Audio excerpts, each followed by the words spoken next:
Selamat pagi saudara-saudara sekalian. Hari ini kita bertemu lagi dalam mata kuliah Kebudayaan Jawa. Pada pagi hari ini Ibu akan menyampaikan unsur-unsur kebudayaan dan juga wayang sebagai warisan budaya dunia yang tak ternilai dalam seni bertutur. Seperti kita ketahui bersama, kebudayaan memiliki definisi yang sangat banyak. Di antaranya Ibu mau menyampaikan definisi kebudayaan menurut dua ahli. Yang pertama, kebudayaan menurut Jayadiguno merupakan hasil dari budi. Budi berupa cipta, rasa, dan karsa manusia. Sedangkan Edward Bunner Taylor menyatakan bahwa kebudayaan merupakan keseluruhan yang kompleks, yang di dalamnya terkandung pengetahuan, kepercayaan, kesenian, moral, hukum, adat istiadat, dan kemampuan-kemampuan lainnya yang didapat seseorang sebagai anggota masyarakat. Kita akan jabarkan budi itu terdiri dari 3 hal. Ada cipta, ada rasa, dan ada karsa. Ada paparannya di situ, hasil cipta seperti misalnya adalah buah pikiran, kemudian filosofi, sedangkan rasa itu merupakan buah perasaan dan karsa itu adalah buah dari kehendak. Untuk daya itu setidaknya ada 3 definisi. Yang pertama adalah daya, atau dalam bahasa Jawa doyo, artinya adalah kekuatan. Kemudian daya juga berarti pengaruh, atau dalam bahasa Jawa disebut sebagai pangaribowo. Dan yang selanjutnya daya juga berarti upaya, ikhtiar, atau disebut sebagai pambudidaya. Wujud kebudayaan ada 3. Yang pertama adalah sosiofact atau fakta sosial. Yang kedua, mentifact atau fakta mental. Yang ketiga adalah artefak atau fakta benda. Fakta sosial merupakan kelakuan berpola dari masyarakat, sedangkan ide-ide gagasan, nilai, norma, dan lain-lain termasuk dalam kategori mentifact atau fakta mental. Sedangkan artefak yaitu produk budaya yang dapat dilihat secara fisik, ya, misalnya adalah peninggalan budaya-budaya berupa artefak. Sedangkan menurut Kuncharaningrat, unsur kebudayaan terbagi menjadi 7. Ya, hari ini kita akan belajar unsur kebudayaan dan ada masing-masing penjabarannya secara singkat. Namun pada bagian seni, utamanya pada bagian wayang, akan kita bahas secara lebih detail. Yang pertama adalah agama dan sistem kepercayaan. Yang kedua, mata pencaharian. Yang ketiga, sistem pengetahuan. Yang keempat, organisasi sosial. Yang kelima, bahasa. Yang keenam, seni. Yang ketujuh, teknologi. Untuk penjelasan yang pertama tentang agama dan sistem kepercayaan, masyarakat Jawa mengenal apa yang disebut sebagai agami Jawi. Secara khusus, agami Jawi ini sebenarnya tidak hanya terbatas pada rujukan dari Karaton Surakarta dan Yogyakarta saja, tetapi pada umumnya agami Jawi merupakan pra-Islam, Hindu, Buddha, dan ada pengaruh dari animisme dan dinamisme. Ya, beberapa ahli menyatakan ada Romo Magnis Susino, ada Harun Adiwiono yang menyatakan konsep-konsep manusia dalam kebatinan Jawa. Kemudian ada konsep manusia Jawa oleh Mulder, juga Keats yang menyatakan religion of Java, membagi masyarakat keberagamaan Jawa berdasarkan 3 kelompok, yaitu kelompok santri, kelompok priai, dan kelompok abangan. Untuk mata pencaharian, biasanya mata pencaharian itu mengacu pada kategori yang lama, di mana mata pencaharian itu didasarkan pada 2 kategori, yaitu masyarakat pesisir dan masyarakat pedalaman. Masyarakat pesisir dengan mata pencaharian nelayan dan masyarakat pedalaman dengan mata pencaharian di bidang agraris atau pertanian. Mereka memiliki nilai-nilai kebijaksanaan hidup yang bisa dicontoh sampai sekarang. Namun pada masa kini, mata pencaharian masyarakat Jawa sudah beragam sesuai dengan perkembangan zaman. Ada yang bekerja pada bidang industri, ada bidang bisnis, perdagangan, pemerintahan, dan masih banyak lagi. Sedangkan sistem pengetahuan, ya, ini merupakan keahlian masyarakat Jawa dalam hal banyak sekali, ya. Bisa Ibu sampaikan, contohnya misalnya penanggalan itu merupakan satu sistem pengetahuan yang dimiliki oleh masyarakat Jawa. Ada petungan atau perhitungan pasatoan, salah kirabi, apabila seseorang mau menikah itu ada perhitungannya. Kemudian pada bidang pertanian itu ada pranoto mongso, lalu ada perhitungan mengenai tata letak atau semacam feng shui Jawa. Kemudian ada juga sengkalan sebagai penanda angka tahun, ya. Contoh berdirinya ONS ini ditandai dengan angka tahun Mangesti Luhur Ambangun Nagoro tahun 1976.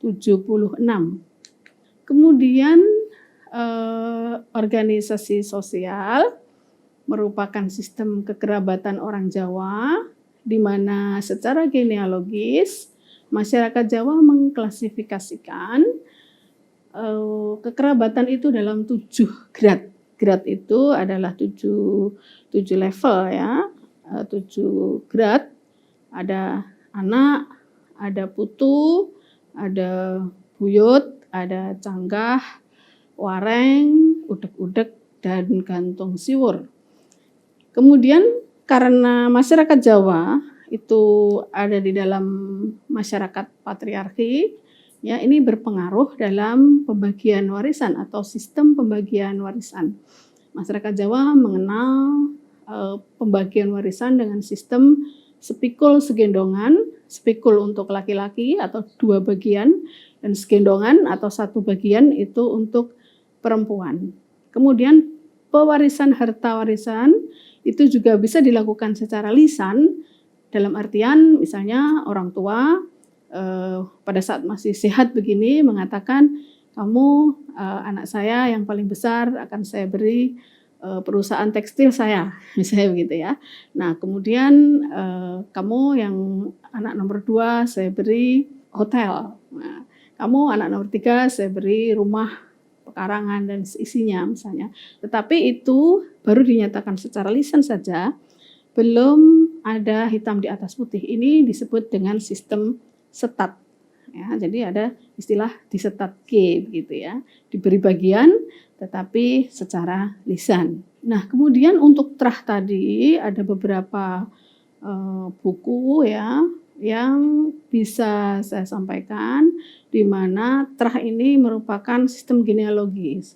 Ya, misalnya ada buku Trah Raja-Raja Mataram di Tanah Jawa.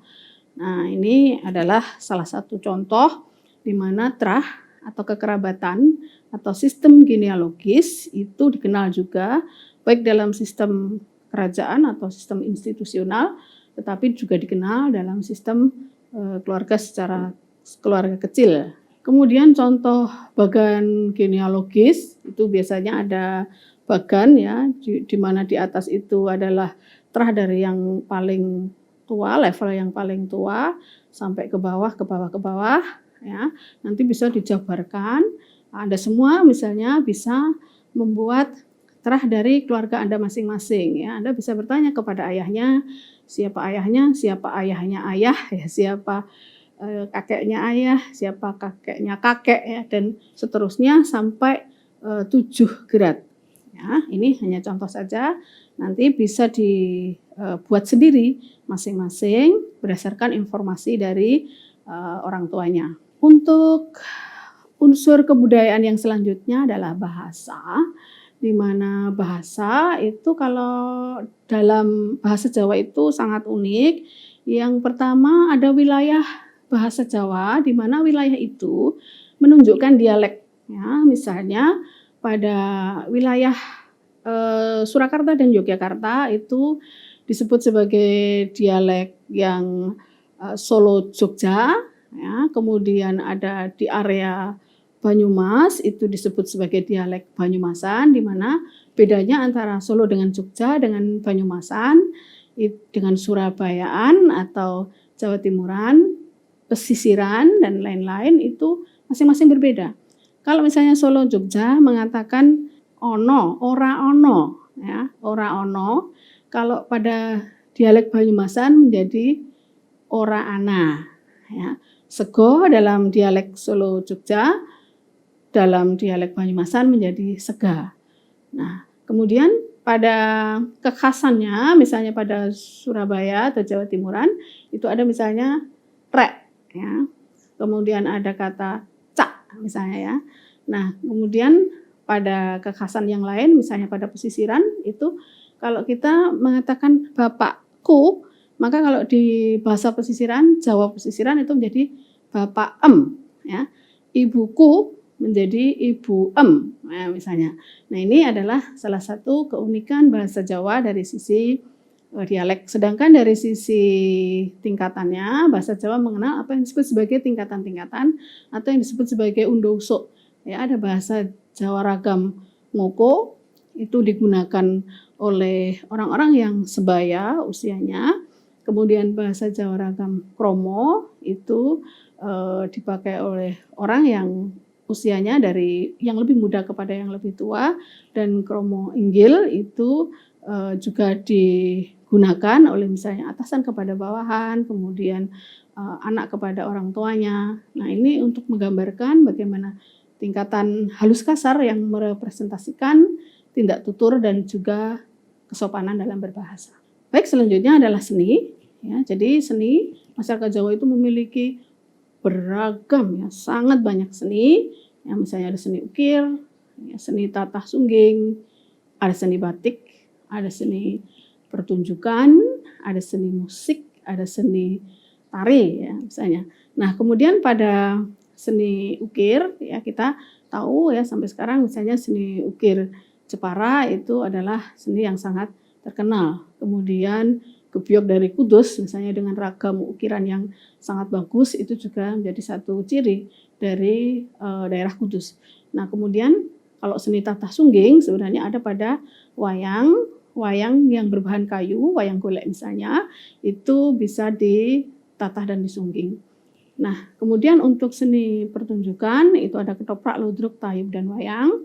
Nah, wayang ini utamanya disebut sebagai warisan budaya dunia yang tak ternilai dalam seni bertutur dan diakui oleh UNESCO pada tanggal 7 November tahun 2003. Nah, untuk definisi wayang, Hasio menyatakan wayang berasal dari kata ayang-ayang atau bayang-bayang. Hal ini merujuk pada pertunjukan wayang pada masa lalu, di mana wayang digunakan untuk pemujaan roh nenek moyang, sehingga wayang dianggap sebagai cara untuk menghadirkan roh nenek moyang dengan sarana pertunjukan itu. Nah, selain itu juga merujuk pada cara menonton. Ya, pada masa sekarang ini cara menonton wayang itu sebenarnya dilihat dari balik kelir, ya, sehingga kita melihat bayang-bayangnya saja. Wayang merupakan seni yang kompleks, ada seni lukis, ada seni tatah sungging, ada seni suara dan karawitan, dan merupakan seni pakeliran. Sedangkan nilai-nilai karakter yang bisa ditunjukkan bahwa pertunjukan wayang ini memberi petunjuk kepada manusia untuk berlaku baik dan benar. Ya, ada nilai-nilai benar dan salah, kemudian ada menumbuhkan rasa cipta, rasa dan karsa, membangun bebrayan agung untuk memayu hayuning bawono, mengandung nilai budi pekerti luhur yang diharapkan dapat membuat kehidupan masyarakat berada dalam kondisi totot, titi, tentrem, Kertoraharjo, dan juga ada pesan moral agar orang mengenal dan menyadari mengenai asal usul dirinya dan kemana nanti tujuannya, atau disebut sebagai sangkan paraning dumadi. Nah, kemudian untuk pertunjukan wayang dalam upacara tradisional masyarakat Jawa itu ada banyak sekali. Saya ada peringatan ulang tahun kemerdekaan, ya, ada institusi, kota, kabupaten, pemerintah, peristiwa-peristiwa khusus, ya, sarana sosialisasi program transmigrasi misalnya, kemudian event, ada festival, karnaval, hajatan, ya, ada nadar, ada ruatan, ada rasulan, ada bersih desa, ada wayang juga untuk ditujukan sebagai sarana dakwah dan juga untuk tujuan khusus seperti misalnya ada kampanye gitu ya. Nah, ini adalah contoh bagaimana ruatan ya dilakukan dalam budaya Jawa, ya, menggunakan lakon yang khusus yaitu Murwokolo dan lakon ruat. Kemudian jenis-jenisnya ada banyak sekali, ya, ada banyak sekali. Ada wayang kulit, bahannya dari kulit, ada wayang beber, bahannya dari kertas, ada wayang golek, bahannya dari kayu, ya. Kemudian ada wayang menak, juga bahannya dari kayu. Kemudian wayang kancil itu misalnya ceritanya merupakan cerita fabel. Ya. Nah, ini adalah contoh pertunjukan wayang kulit purwa di mana dalang itu bertindak sebagai narator sekaligus sebagai yang memainkan boneka wayang. Kemudian wayangnya itu ada latarnya, kain putih yang dibentangkan yang disebut sebagai kelir, dan kemudian disorot dengan lampu yang disebut sebagai blencong. Nah, untuk peraga itu ada juga yang disebut sebagai wayang orang, ya, atau wayang wong, ya, di mana wayang wong ini sumber ceritanya hampir sama dengan wayang kulit, yaitu dari epos Mahabharata dan Ramayana. Dan wayang wong atau wayang orang ini diperagakan langsung oleh orang, ya, oleh manusia. Kemudian ada disebut wayang beber. Wayang beber itu berasal dari kertas, ya. Jadi kertas ini dibentangkan atau dibeberkan, nanti dalang menceritakan, oh ini adalah adegan mengenai Panji Inukertapati bertemu dengan kekasihnya, misalnya begitu. Nah, ini masih berkembang sampai saat ini di Pacitan dan di daerah Gunung Kidul. Nah, kemudian wayang golek Sunda itu 3 dimensi, boneka wayangnya 3 dimensi, jadi dari kayu, ya. Kemudian lakon-lakonnya bisa juga lakon-lakon menak atau lakon-lakon dari cerita epos kepahlawanan Amir Hamzah. Kemudian ada pertunjukan wayang Madya, ini wayang yang ditemukan oleh Mangkunegoro IV dan cerita-ceritanya setelah cerita Pandawa. Kemudian ada wayang Klitik, ada rangkaiannya itu juga adalah ada karawitan, di mana karawitan ini terdiri dari yogo atau orang yang membunyikan gamelan, di mana ada Suwarawati yaitu seorang pesinden, ya, yang tim karawitan ini mendukung pertunjukan wayang. Ya, jadi itu yang bisa Ibu sampaikan pada pagi hari ini. Ada kekurangannya, Ibu mohon maaf. Bisa kita lanjutkan pada diskusi pada pertemuan berikutnya. Sekian apa yang Ibu sampaikan. Terima kasih.